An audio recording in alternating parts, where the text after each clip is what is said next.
folks, welcome back to another episode of the IMGPH podcast. Today we're with Wenqing, Zhang, aka Sienna, who we're going to call Sienna for the rest of the interview to make it easier for me. Sienna is the first group of biostatistics master's graduates from GPH from back in the day. Currently, she works as a business development manager for Illumina. Illumina is the leading gene sequencing platform companies headquartered in San Diego, but she is representing the Chinese multinational quarter of Illumina and managing an international business outside of China for a company that is based in the US.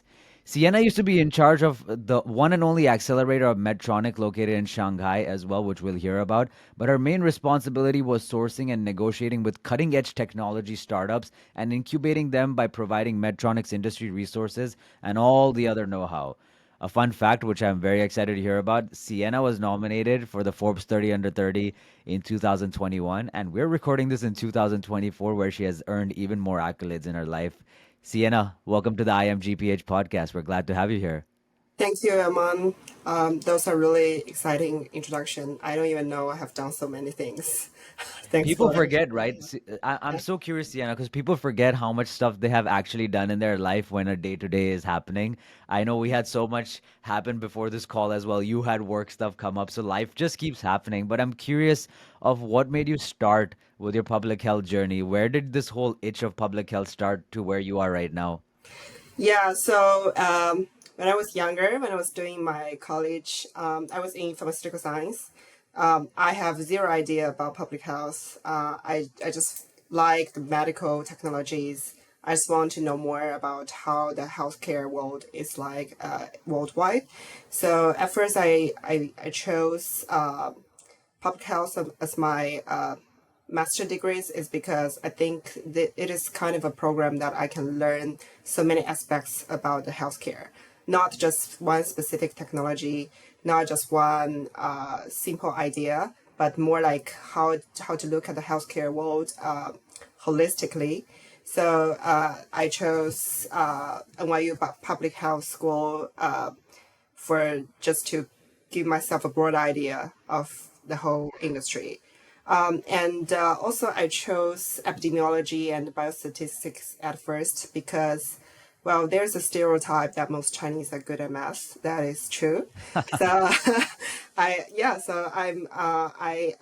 like to learn more about healthcare, but I want to learn it in a quantified way. So, I want to see how I can analyze the trend, how I can impact the policies by doing some mathematical or statistical work. So that's why I did that. Where were Uh, you before that? So where were you before taking the master's degree? So what was the Sienna back then before signing up at GPH and enrolling over here? yeah, so actually I did my college in Shanghai. I was in Fudan Okay. University, which is among the top three university in China. But I have to say, during my college, even if I majored in pharmaceutical science, I don't think I learned that much about healthcare until I did my master degree. Wow. Okay, so the math aura is there to you before that, and you were in the designs that you were working on, but you felt like you needed a structure and environment that helped you expand your mind, which is what brought you to the public health sphere, basically. Yeah, and also Mm. when I look back to my education there, I really have to say I think it is really meaningful. When I was younger, I didn't know how much a difference is public and private, and also I think the definition of public and private are quite different in U.S. and China. But Wow. when I started my career, I just realized how much public health mean especially with the pandemic thing coming, especially in China. I think public health is something people really care about and really trying to get some new policies or new technologies around now. So, yeah. Wow. All right, I'm curious to know what happened to you when you came to NYU? So like you really expanded your mind as you mentioned. What changed for you and how did that take you to where you are in your career right now? Yeah, so first New York City is like so fun. So I would never regret spend my early 20s in New York City. It's like so fun. But that is not the reason I chose NYU. probably part of, but not all of that. I think I chose NYU because at at that time I think getting a career, getting a job in US or in any good company is my goal. And I think NYU with its location, it has the best opportunity to get all the interviews, all the trainings, and the Mm. job opportunities. And also, I think I really value the international part of NYU. So in a lot of master programs in US, especially in biostat, most students are Asians or Chinese. That way, I can just learn just like what I did in the past 4 years in China. So I don't think that would be interesting. I cannot broaden myself. Like I cannot bring the best of myself out of it, and I want to like just to learn from different people, different culture, and I want to see how Americans think about the public health. So Yeah. NYU started the program the first year, so it has a lot of local students, international students. Actually, I was among the one of the five Chinese in the whole program. So yeah, Wow. so it was fun. For a program that's traditionally led by mostly people from your country, right? And people that come in over here. But I'm curious to know, how did that journey take you to your first job over here in the US? How did that start? Did you start with an internship? Did it start with a job directly? How did that take place for you? Yeah, although I wanted to pursue a career in US at that time, I started my first job back in China, but I did got two really good opportunities in US. I spent my first summer internship at Pfizer, the Okay. pharmaceutical company. I was at the R&D center located in Pearl River. So I was doing a statistic related internship there. I have to say, without the degree and without my opportunity in New York to I probably didn't even find out there's an internship around that. So I think there's one fall. I think it's 2015 something. I attended one panel, and there's someone from Pfizer. So I was very outspoken. I said, okay, do you have any suggestions on how to find a job? And is there an internship? And he actually said, yeah, I have several openings next year. Wow. Just let me know, and and you need to finish. You need to pass the interview and everything. I said, yeah, sure. So next year I wrote him an email, and he said, yeah, I'm currently hiring. So I followed the process, and I luckily got like selected. So that is actually really valuable experience. It was really interesting to work in one of the biggest pharmaceutical companies in US, and working with the very smart people around you. That really inspired me a lot. And after that, I did my full internship at New York City Department of Health, and Mm. I also did some statistical work. So I kind of worked both in public sector and private sectors in New York. Those experience, I mean, even though I have worked for so long, I still wrote them on my resume. Wow. Yeah, Yeah. I mean, first off, what I find the most fascinating right now is the way you stood up and asked the question, and that's how you landed an internship. People only hear of that in like, oh, that's a crazy story, or it's a movie type of scene, but you have actually done that and lived it, and then that's how you landed your roles. Yeah, I think that's how people survive in New York, Yeah. because you are very competitive. You have to ask. Yeah. So then after these internships seem like very valuable internships, like the New York Department of Health, State Department of Health, and even Pfizer. These are some big roles, and that you're just interning at. Where did that take you after you graduated? Yeah, so actually, I can stay. I did have the chance to stay in US to pursue a career in a big pharma, but that was mostly statistical work. So I guess I was a little bit. I think I was very young, and I want to.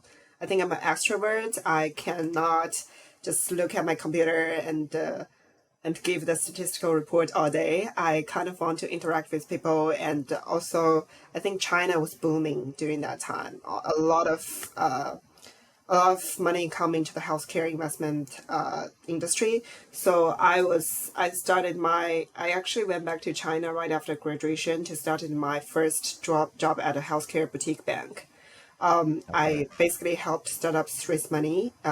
So during those days, those things really give me a lot of sense of achievement, and I really learned fast from that job. Yeah, I think without my experience at Pfizer or New York City's Department of Health or NYU, I probably cannot even get past that interview. And also with my connections and my education background in New York, I think most China employers they really value that. So I think it helps me start with it helps me to have a good start. And then tell me about how you landed at the companies after. So what made you work with multinationals such as Illumina or Medtronic and all those experiences? How did they start after this? Because for me, it's like you've already lived a career, but I haven't even heard about those things so far where you're working right now. Yeah, so after I went back to China, as I said, I started my first job at a investment bank, but those are so I think after I started my six projects, I just realized I learned most process of it. If I really want to be really good in this industry, really even if I want to be a successful investor in the long run, I need to understand the industry. I need to really be in the industry to understand the industry. So I decided to go to the multinational companies because for most companies like there are a lot of good China healthcare or pharmaceutical or medical device companies in China, but for those U.S. companies or multinational companies, they really have the best system, best products, and they really Mm. train employee well. And so at that time, I have to say NYU might also help me a lot because when I did interviews with multinational companies, usually at the end I need to meet with the global team. I need to interview with Americans, so they like a face that has already done some work or Yeah. did some work in Yeah. US. And also, I think apart from that, I think multinational companies they also prefer the mixed background, like with Mm. both international background and the local business background. So that's how I got into the position. Yeah. Yeah, what was that position? So how did that whole, so I understood that your NYU helped you, but like what was that position? Where did you Yeah. apply? Yeah, so when I first joined Medtronic, the biggest medical device company headquartered in Minnesota, so I was interviewing this one position in Shanghai that is in the Medtronic Innovation Accelerator. It should be like the Mm. first and the only accelerator of Medtronic. So that incubator was set Before to. before you continue explaining what you did at Medtronic, can you describe for the viewers that don't know, because this is a business lesson plus a public health lesson. What is an incubator accelerator? What does that even mean? Yeah, so although it sounds very fancy, but actually it just bring a lot of like bring doctors or professors or they're like they develop things or innovate things in a way that they really can improve the whole surgeries, but it might cannot they might cannot bring the whole innovation stuff to the market because they're like professors, they're like doctors. They just Mm. know how to improve or they have the concept, but they don't know how to make it as a product and to make it commercialized. So that's what MNC wants to do in China. They want to bring in all those innovative projects in house and to use the multinational company's power to make this IP or concept into a product and to commercialize it. Oh So, wow. so basically, I was sourcing the cutting edge technologies or advanced surgery method and trying to bring in into Medtronic system. Yeah. So were you the middle person between, I would, the way I hear it, it's like artist and then producer, right? So for me, I see it as like someone that has this talent but don't understand business, and then someone that don't have the talent but they love the business aspect of things. Were you the middle person between the two intermediaries? Yes. Yes, I am. You got it. Wow. It's the same. So it's the same thing, right? So you know what that sounds like to me, and that sounds like more than, even though you have public health understanding, you have business understanding. This completely, to me as a listener, unlocks a human understanding. How do you communicate people's messages with each other? Say, for example, the person that's the innovator is just annoyed and like this is not working, and then the person that's running the business is worried about money. How do you manage a day like that? Actually, I didn't think the way as manage. I think I have Wow. a very specific goal that is to bring the best technology in house. Wow. So basically, I don't manage. I listen, I learn, and I investigate. So as long as that technology really are really good, they really make a difference. Like by difference, I mean like the products we don't have, the technologies we don't have, or the technologies which is more cost saving. Like if I really find there's a rationalization for bringing that in, I would just bring that to the system. I was not the only person who can say yes or no. I think there are a lot of like management team, they should do that. But I mean, it's their decisions to mostly consider if it's beneficial, if it's really like how much it costs and how much it would bring to the company in 5 years. That's really is a teamwork. It's a team's decision. But my role was to bring them in. So Wow. yeah. What kind of qualifications are needed for this position if someone were wanting to go into your shoes? And this is kind of like there might be a student listening, someone that's even 18 right now, 16, someone that's even 25. What do you think someone like this needs if they want to go in your position? Yeah, I think position is one thing. I think there are a lot of positions like this. They might have different titles, but they might have different names in different companies, but they might do the same thing. But I think if someone really likes technology and try to bring them in a big company like this, I think the qualifications that actually really matters are not mostly education or presenting skills. It's like you really like new things. You really Yeah. like technologies, and you believe that technology can really matter.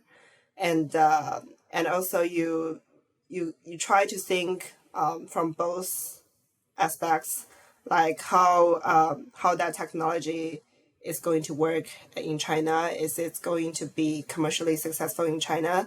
And also try to think from the company's scope, like with our pipeline, do we still need that? Is it like add value or is it necessary? Like just to Well, think. perhaps let's take a step back. So I'm curious to know, like, someone, what are the skills they need to have, rather than a daily operation. Who do you think is an ideal candidate that would succeed in this role? What can someone do today to get there? Well, to me, if I want to, if I am the employer, to me, Hmm. I think someone with good understanding of of the technology, like have some Nice. experience in medical device, like no matter which sector you're in, like you have some experience, so that you can understand the technology.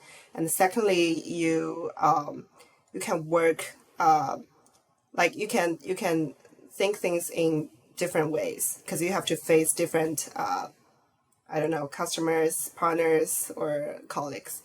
And the Yeah. third thing is have to be highly self motivated because I don't think in multinational companies you have those KPIs like you have to finish that today or you have to bring 3 deals within this year. Not like that, but you have to push yourself to think and rethink and to be really challenge yourself and to look into the market all day. You have to be very self motivated. I Wow. think those are the factors that matters. So this is the Sienna we see when Sienna was in. By the way, for everyone who heard that, that's kind of the aura we're looking for someone that wants to get into this role. This is who Sienna was back at Medtronic. I'm curious to know, Sienna. From there, how did you end up at Illumina? Where did that journey go after you did all this amazing work? Yeah, I think after spent several years at Medtronic, I just realized that I want to like do a deep dive into the industry. So Medtronic is really big, it's really good. It has such a wide pipeline that I sometimes feel like it's hard for me to focus. Illumina instead is very has a very specific technology. We are focusing on gene sequencing. We want to bring the gene sequencing to most human. We want to know the gene sequence of every creatures in this world. So I think this is like a combination of my previous education background, like biostatistics, and also some medical device background. And also the sector I work in, the business development. Actually, the whole name of my team is corporate development and strategic planning. So actually, it needs us to have some strategic thinking, analysis ability, and also you have to make it like profitable. Not Yeah. just profitable, but more like in the long run, you have to like it's like a win-win. Like you have to develop the partnership in a win-win way. So I think it sounds quite fascinating to me, and I can also deep dive into the industry. So I changed to Illumina. Plus, most people at Illumina are quite chill and funny, like most people in San Diego. So I'm curious, you're mentioning this about San Diego.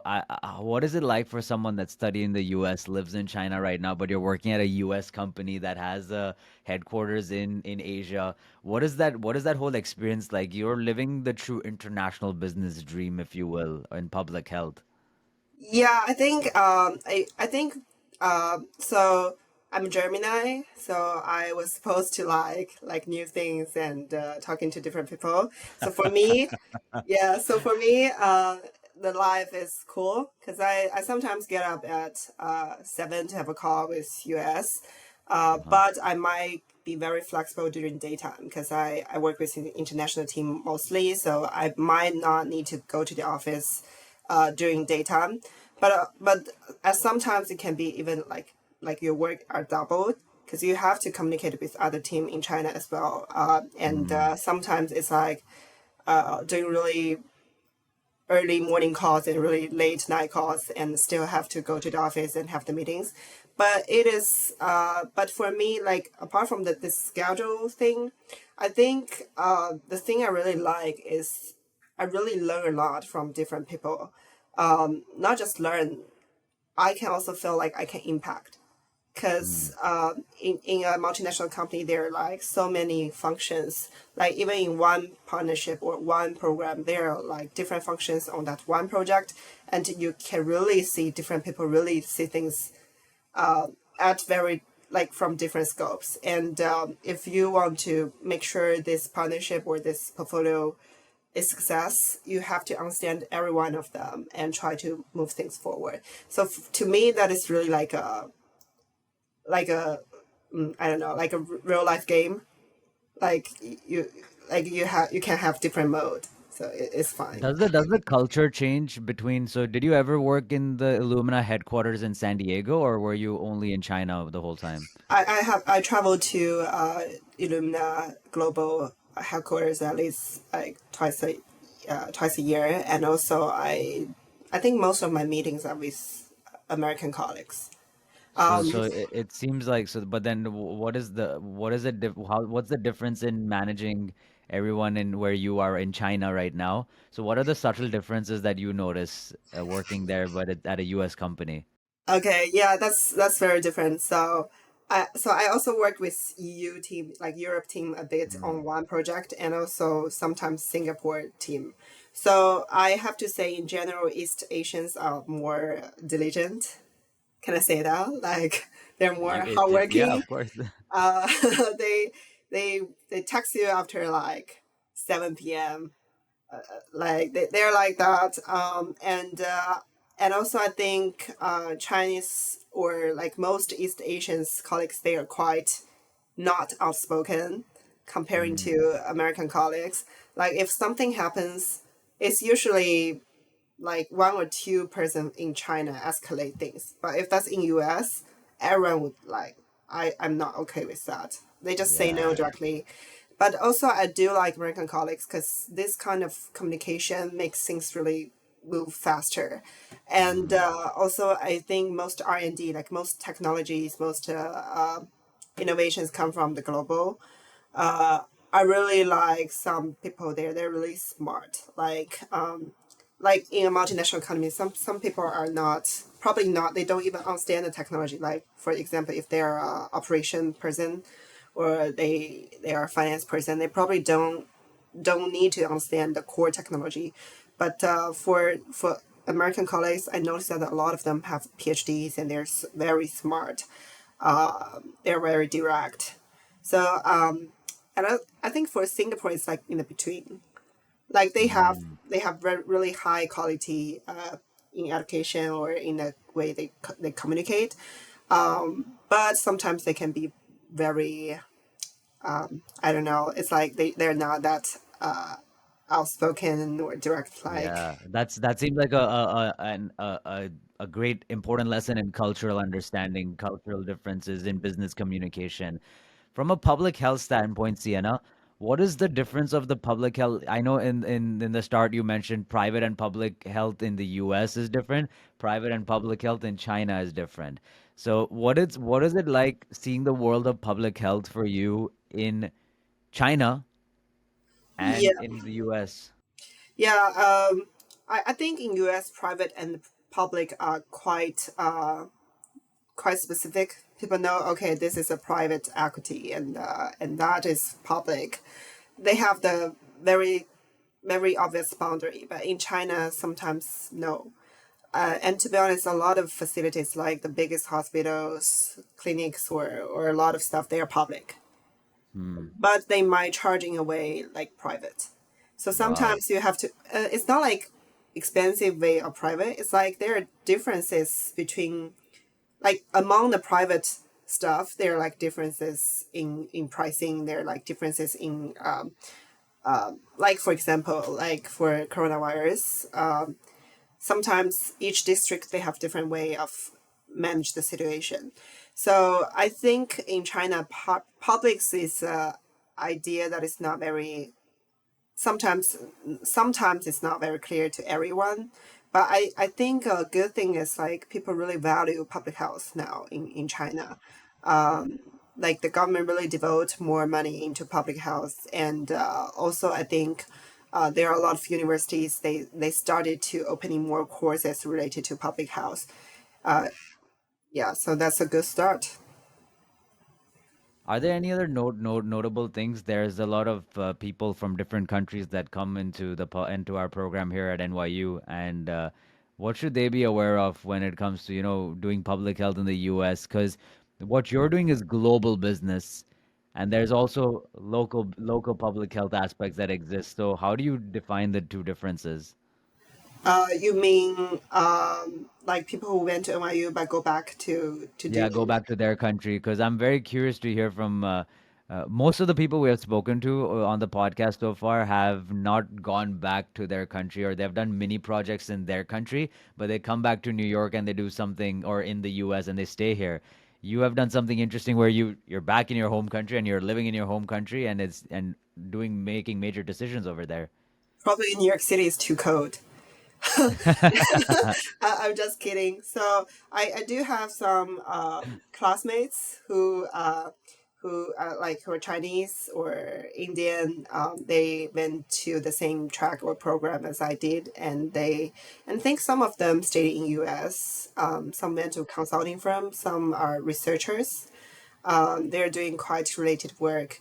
But I do know one other Chinese girl. She went back to China and she went to the Hong Kong some university at Hong Kong and did the PhD work. That's very interesting. And another, I think that work is in recovery health something. And there's another girl who's a senior. I actually met her this year in Singapore after, it's like the first time I ever met her after graduation. She's like totally devoted to the family now. So I think I think yeah, but she's still like she still wants to go back to work, but but I think since she chose Singapore as a new place to live, probably there's a lot of things for her to find out as well, like Yeah. by herself. So I think for international students, sometimes it can be, it's not just a choice about staying in public health or not. It's more like staying US or not. Or not? Oh, very interesting. But so are you saying public health is kind of public health is public health everywhere and everything is kind of interconnected? There's lots of similarities, but the core differences you can only realize when you're in that country. I think so. I don't think so. I was interned at New York City Department of Health a bit, so I did notice that even it's the public, like I could be wrong, but my feeling was even if it's a public sector, a lot of things are like funding based, are quite flexible, and they really need your analysis to create a result that can impact the policy. But in China, I do have other friends in public health industry, like they might work for Shanghai CDC.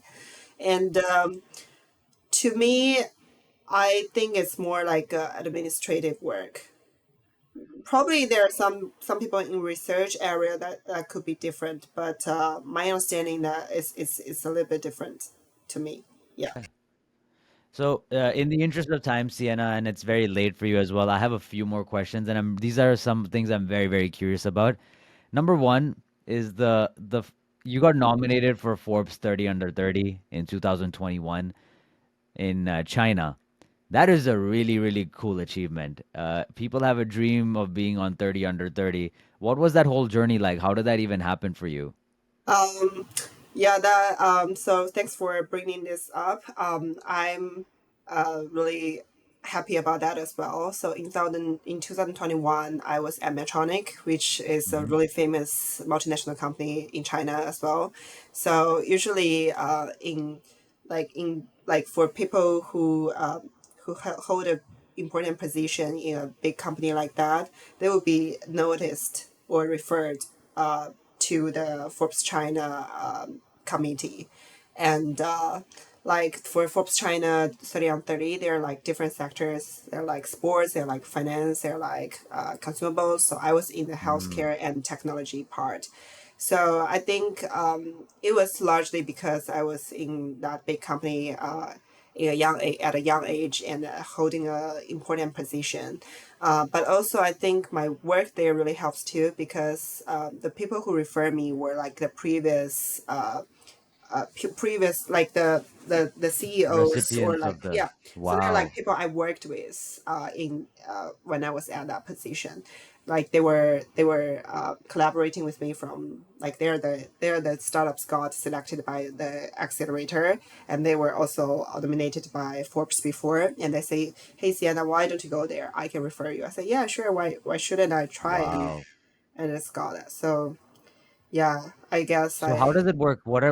So I mean there might be one person that's even listening to this that is interested in getting on Forbes under 30.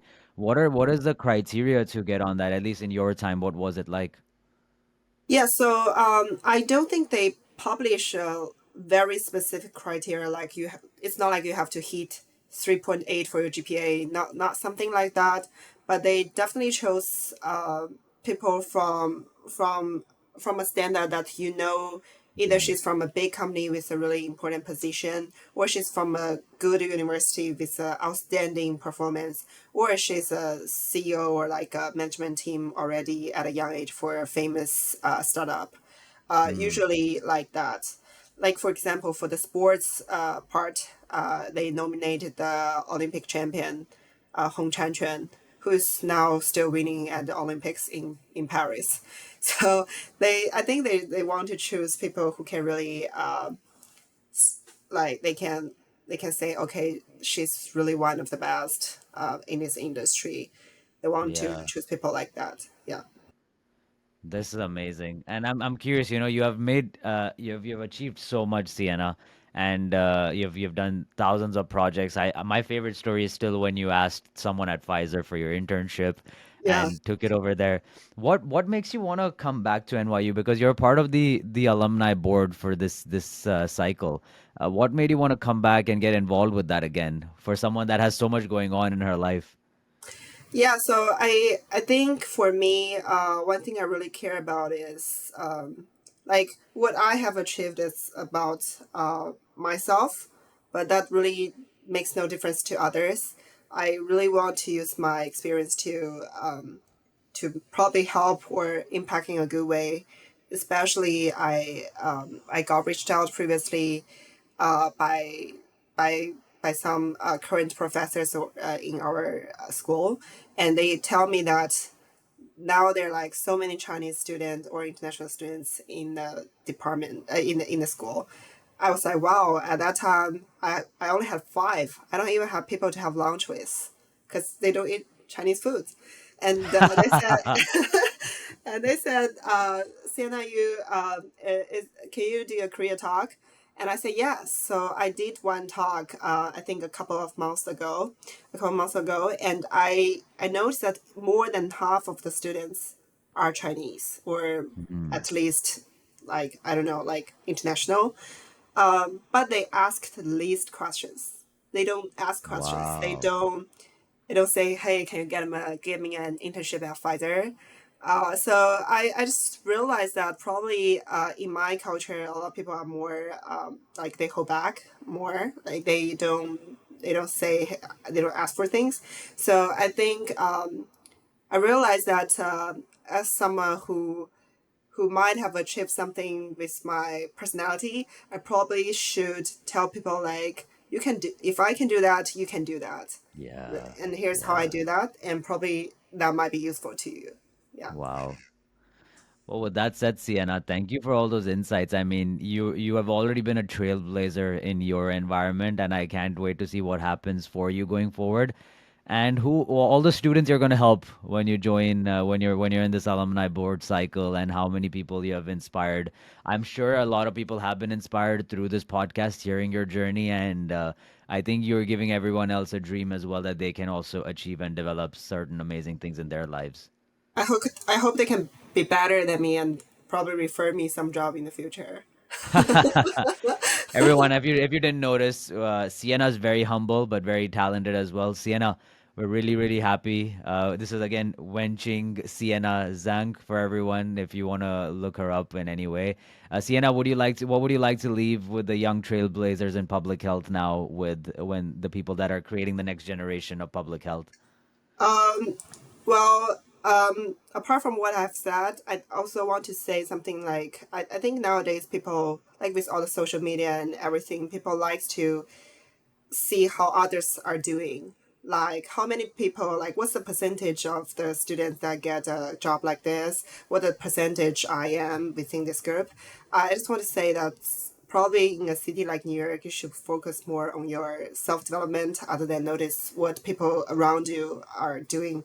That's not Mm. helpful. That only adds to your anxiety. Focus on yourself. Try to find your talent and go for it. And ask for it and go for it. Yeah. We indeed will. Sienna, this was very insightful and it was a delight talking to you. And I wish you all the best in the next steps of your journey. Thanks for being on the podcast. It was awesome having you. Thank you, and I wish you start your world tour soon. Thank you. Thank you. Folks, that was Wenqing Zhang, aka Sienna. We'll see you in the next episode. Links in the description for anything you need. Shoot some comments down below, and we'll see you in the next episode. Take care, everybody.